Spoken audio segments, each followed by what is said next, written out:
I don't really have a specific question, more like my intentions to up here to play with you, to maybe bring this conversation to where it's never been. I feel like money and materials comes very easily to me because I don't desire them as much, but more accurately, my resistance isn't as strong. Oh. They come because I don't care about them?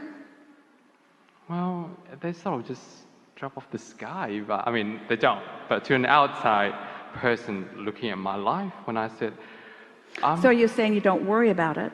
Would you say you just expect it to be that way? Expectation feels that I'm thinking about it all the time, but no, just feels... it doesn't. Expectation means that there is a desire and a belief in the same place. Okay. That's what an expectation is. Desire and belief in the same place. You don't have to be talking about it all the time, but you're not talking against it either.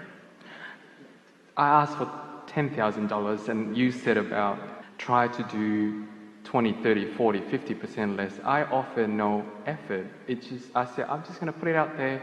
It's going to drop. So you don't offer effort because you understand that the laws of the universe are bringing whatever you want to you. Are you saying to us that you don't justify the well-being that comes through effort and hard work? You're not justifying anymore. You're just expecting it to come? It flows easily. That's the key right there.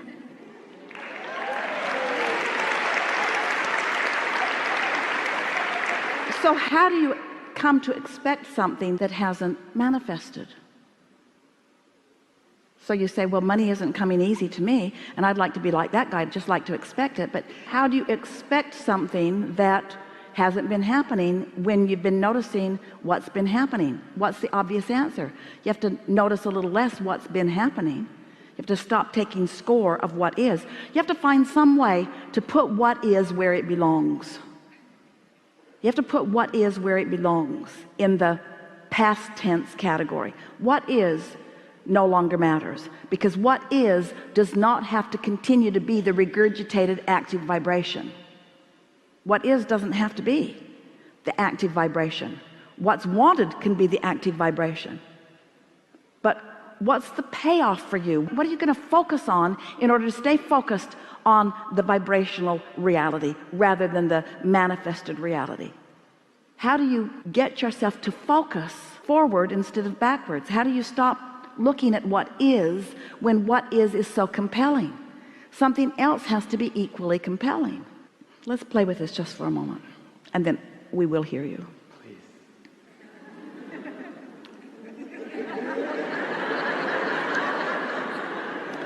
Do you enjoy a feeling of clarity? Do you? Do you like to feel so clear in your mind that you know exactly what you're doing?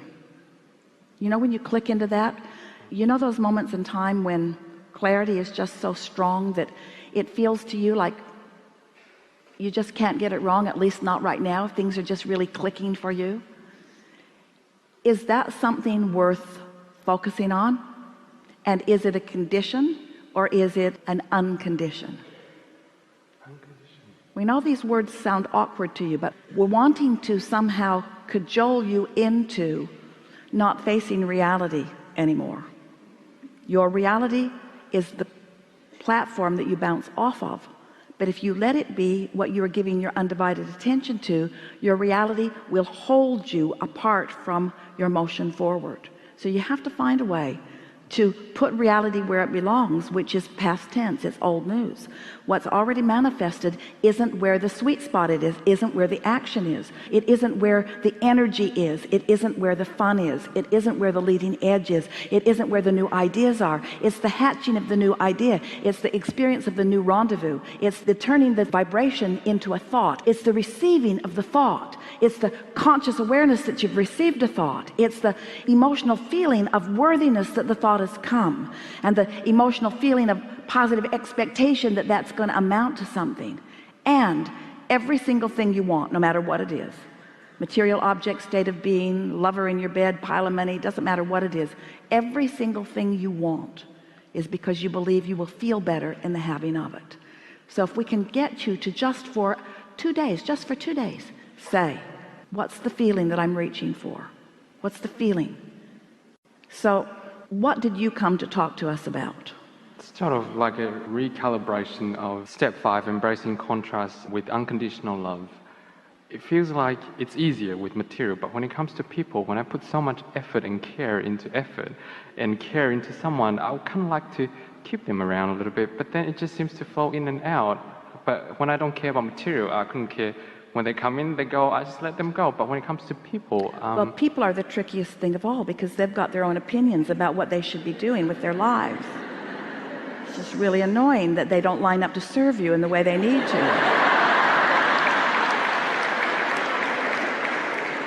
And some of it is because they want different things than you want from them, and some of it is because they are not in control of their own vibration yet.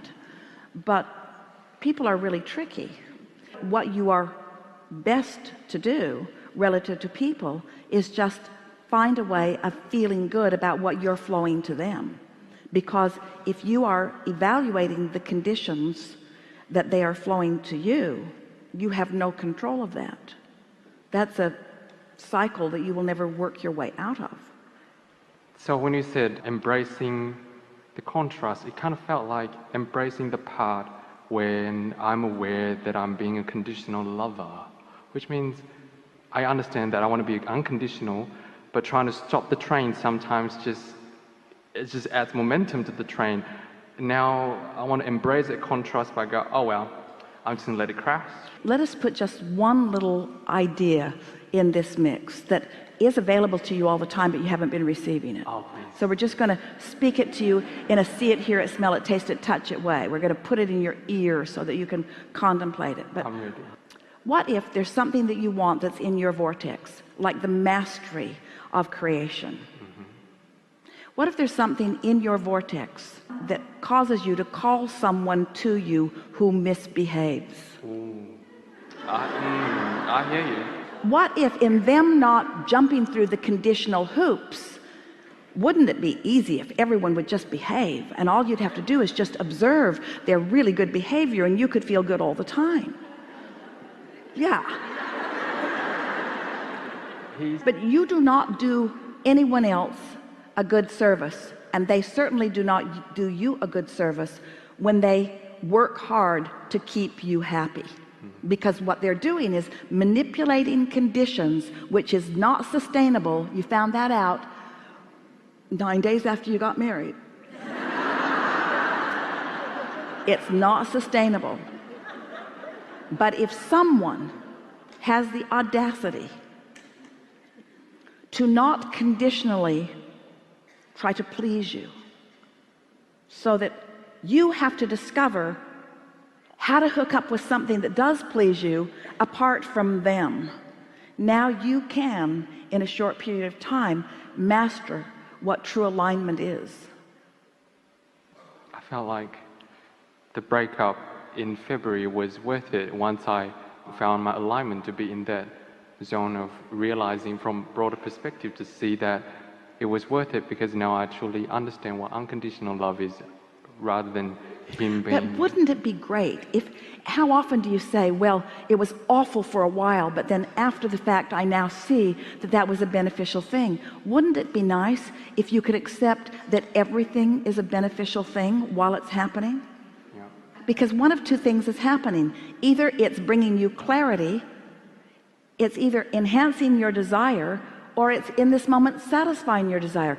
It's either making your desire grow, or it's fulfilling it right here and now. And we think we love you so much that you are dramatically underestimating the value of a growing desire. Growing desire doesn't feel good to you if you're not good at keeping up to speed with it, because your desire is growing and you're not, and your desire is growing and you're not, and your desire is growing and you're not, and your desire is growing and you're not. And we promise you your desire is growing. So your desire is growing, but you're focused upon a condition, and your desire is growing, you're focused on a condition, and your desire is growing and you're focused on a condition. And after a while, the tug of war is so strong within you that you just sort of give up, and then you close the gap just a little bit, sort of by default, almost like accidentally.